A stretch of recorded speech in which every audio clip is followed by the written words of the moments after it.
Praise the lord. హల్లెలూయా. ప్రభునందు ప్రియదేని పిల్లరా, నేటి వాక్య ధ్యానం కొరకు మిమ్మల్ని ప్రేమతో ఆహ్వానిస్తూ ఉన్నాను. నేటి వాక్య ధ్యానముగా 23వ దావీదు కీర్తన 4వ వచనం నుండి దేవుని లేఖనాన్ని చదువుకుందాం. గాఢాంధకారపు లోయలో నేను సంచరించినను, ఏ అపాయమునకు భయపడను. నీవు నాకు తోడయుందువు, నీ దుడ్డు కర్రయు నీ దండమును నన్ను ఆదరించును. నా శత్రువుల ఎదుట నీవు నాకు భోజనము సిద్ధపరచుదువు. నూనెతో నా తల అంటి ఉన్నావు, నా గిన్నె నిండి పొర్లుచున్నది. నేను బ్రతుకు దినములన్నీయు కృపాక్షేమములే నా వెంట వచ్చును. చిరకాలము యెహోవా మందిరములో నేను నివాసము చేసేదను. ఆమేన్. ప్రభునందు ప్రియదేని పిల్లరా, చదువుకున్న ఈ లేఖనం నిమిత్తమే ప్రార్థన చేద్దాం. సకల ఆశీర్వాదముల కారణభూతులైన తండ్రి, మా గొప్ప దేవా, నీకు వందనాలయ. ఈ ఉదయకాలమున మేము చదువుకున్న ఈ లేఖన భాగాన్ని మా కొరకు దీవించండి. ఈ లేఖనంలో నుండి కొన్ని ఆత్మీయ పటాలు మీరే మాకు బోధించి నేర్పించమని యేసయ్య దివ్యనామమును అడిగి వేడుకుంటూ ఉన్నాము తండ్రి. ఆమేన్.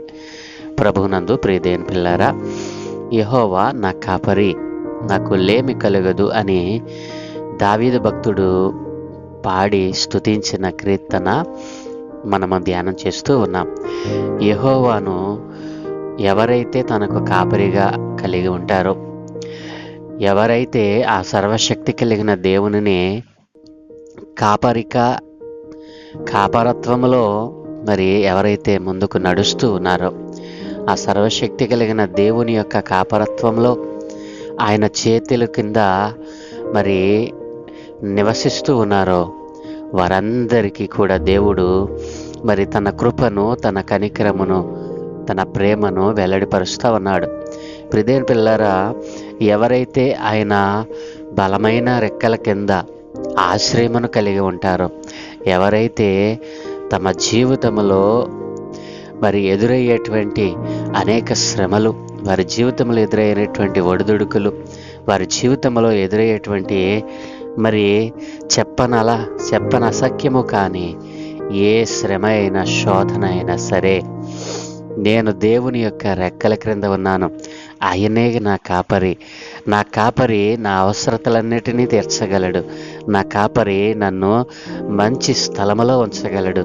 నా కాపరి నన్ను మహా ఐశ్వర్యముతో నింపగలడు అని ఎవరైతే విశ్వసించి ఆయన యందు నిలిచి ఉన్నారో వారందరికీ కూడా ఈరోజు మరి తన భక్తుడైన దావీదు పాడి కీర్తించినట్లుగా వారి జీవితంలో కూడా అంతటి మహాఘనతను ప్రభు ఇవ్వబోతా ఉన్నాడు.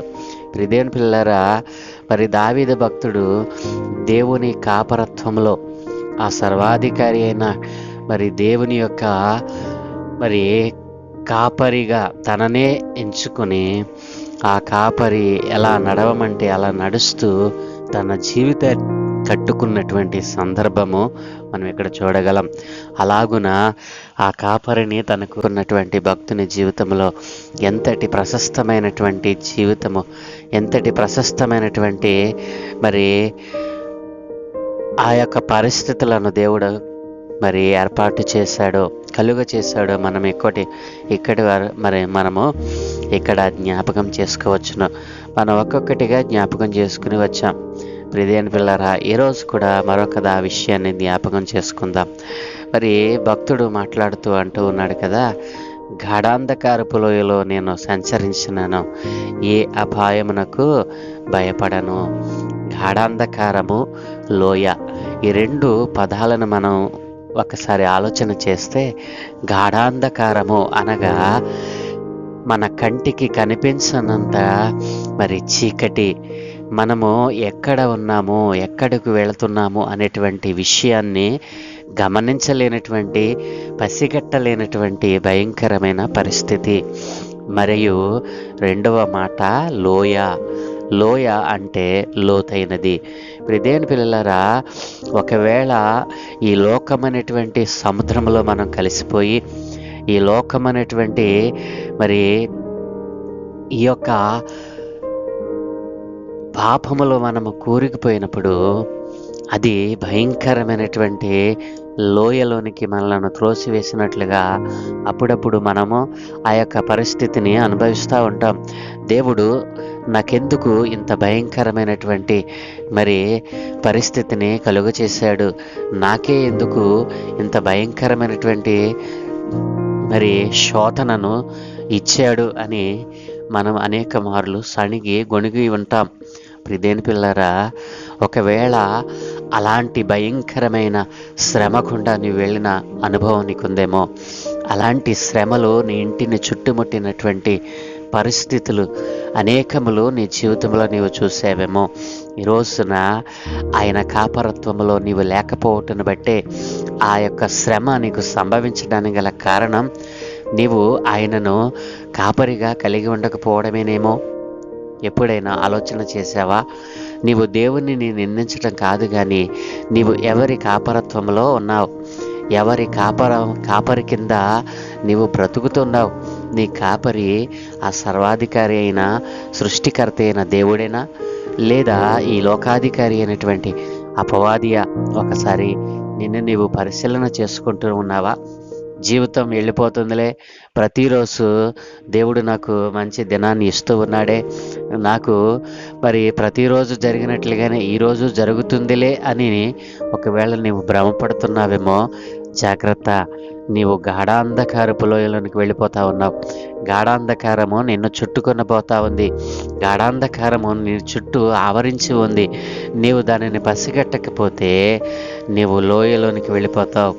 ఆ లోయ ఏమిటో తెలుసా? మరి క్రూరమైనటువంటి పాపములోనికి నీవు దిగిపోతావు. కాబట్టి ప్రియదేని పిల్లలారా, ఎవరైతే దేవుని కాపరత్వములో లేరో, ఎవరైతే ఆయన చేతి క్రింద మరి ఆశ్రయం పొందడం లేదో, ఎవరైతే ఆయన సన్నిధిని కోరుకోవటలేదు, వారి జీవితంలో భయంకరమైనటువంటి అపాయము పొంచి ఉంది.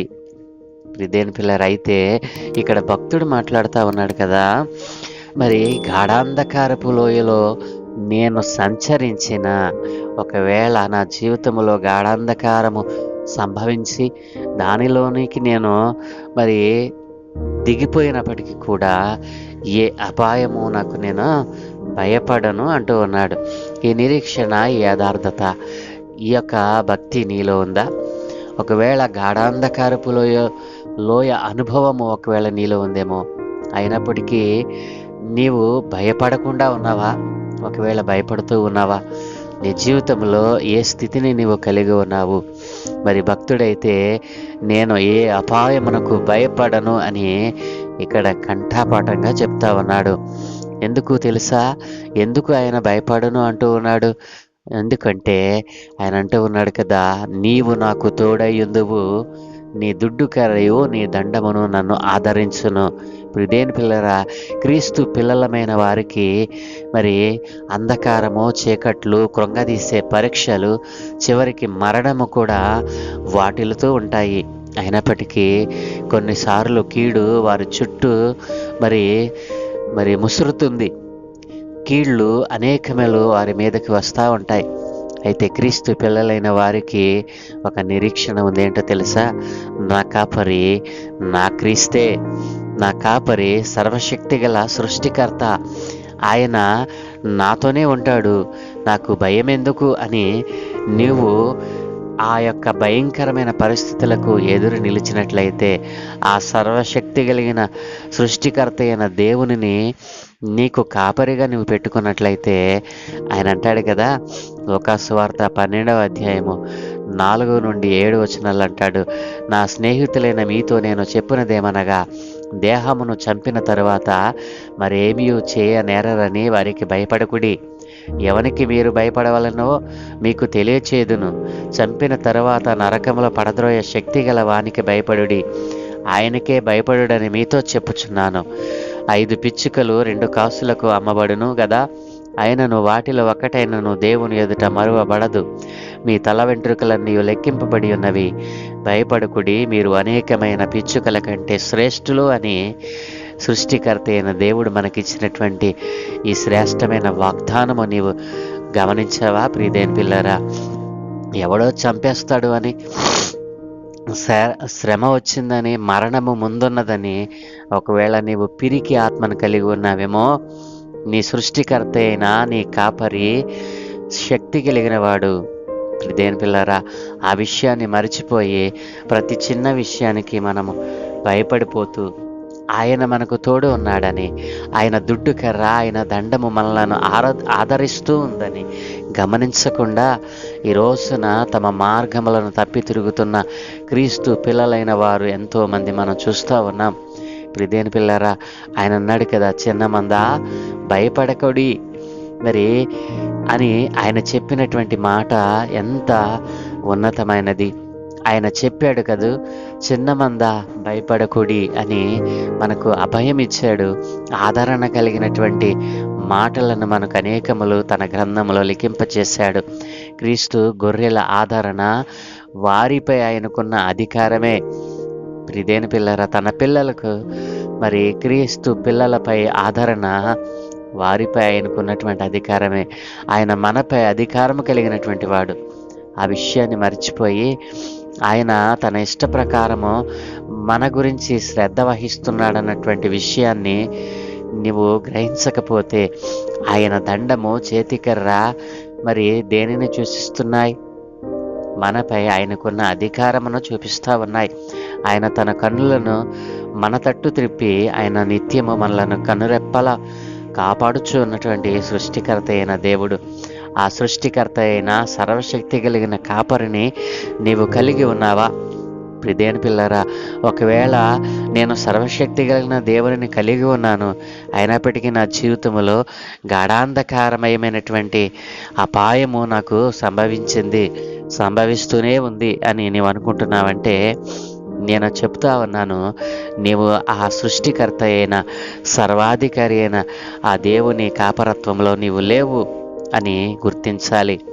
ప్రియదేని పిల్లరా, కాబట్టి ఎవరైతే ఆ సృష్టికర్త అయిన సర్వాధికారి అయిన కాపరత్వంలో ఉంటారో, ఆయననే కాపరిగా కలిగి ఉంటారో, వారి జీవితంలో గాఢాంధకారపు లోయ అనుభవము మరి కలిగినప్పటికీ కూడా ఏ అపాయము నాకు రాదు అని నిశ్చయతతో ఉంటారు. ఏ అపాయమునకు నేను భయపడను అంటారు. ఎందుకో తెలుసా? ఆయన మరి తన దుడ్డికారతో, తన దండముతో మనలను ఆదరించబోతా ఉన్నాడు. ప్రియ దేవుని పిల్లలారా, నీ జీవితంలో గాఢాంధకారపు లోయ అనుభవం ఒకవేళ ఉందా? అయితే నువ్వు భయపడవద్దు. దేవుడు నీకు వాగ్దానం చేస్తూ ఉన్నాడు. ఎందుకు తెలుసా? ఆయన దుడ్డికర్ర, ఆయన దండము మనలను ఆదరించటానికి ఎంతో మరి ప్రయాసపడుతూ ఉంది, ఎంతో మనకు దగ్గరగా ఉంది. దానిని నీవు త్రోసివేసి నీకు ఇష్టం వచ్చినట్లుగా నువ్వు బ్రతుకుతూ ఉన్నావేమో, జాగ్రత్త అని దేవుడు తన వాక్యం ద్వారా మనతో మాట్లాడుతూ ఉన్నాడు. కాబట్టి గొర్రెల గొప్ప కాపరి అయిన సర్వశక్తి కలిగిన దేవుని మాటలను మన హృదయంలో కలిగి ఉందాం. ఆయన వాక్య ప్రకారం జీవిద్దాం. ఆయన మనకిచ్చినటువంటి నీతిని, న్యాయమును అనుసరించి నడుద్దాం. ఆయన ఏ ఆజ్ఞలనైతే మనకు అనుగ్రహించాడో ఆ ఆజ్ఞలను పాటిస్తూ మన జీవితాలను కట్టుకుందాం.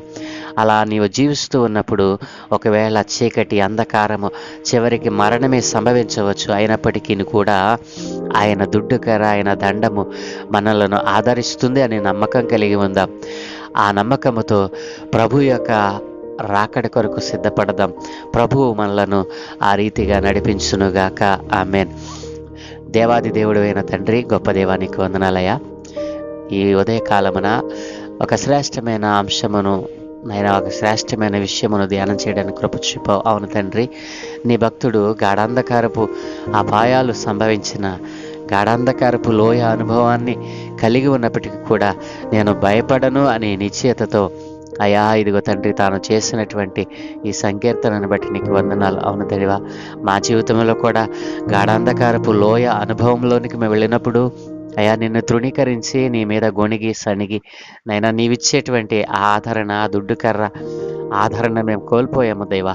ఎందరైతే ఈ రోజున నైనా నీ వాక్యములో సెలవిచ్చినట్లుగా ఎవరైనా ఒకవేళ దేహమును చంపుతారేమో కానీ అయినా ఇదిగో నీవు సెలవిచ్చినట్లుగా మరి ఏమీ చేయలేరు. పిచ్చుకలు ఏ ఒక్కటి కూడా నశించదు, సమస్తమును నేను ఎరిగిన వాడనని నీవు చెప్పిన మాటలను బట్టి నీకు వందనాలు తండ్రి. ఈరోజు నైనా ఇదిగో తండ్రి, ఎందరో నీ నామ ప్రకటనలో, నీ స్వార్థ ప్రకటనలో ఎందరో నాయన ప్రాణత్యాగం చేస్తూ ఉన్నారు నాయన. మరణానికి నైనా ఇదిగో చంపబడుతూ ఉన్నా కూడా ఇదిగో నీ సువార్త ఇంకా నైనా అనేక పట్టణాలకు, పల్లెలకు నైనా విస్తారముగా వెళ్ళినట్లు సహాయం దయచేయండి.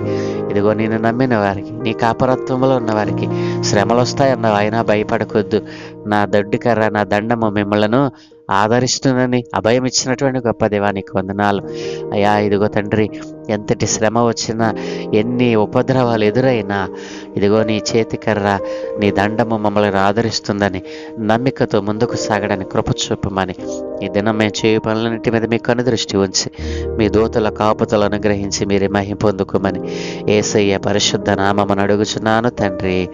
Amen, amen, amen.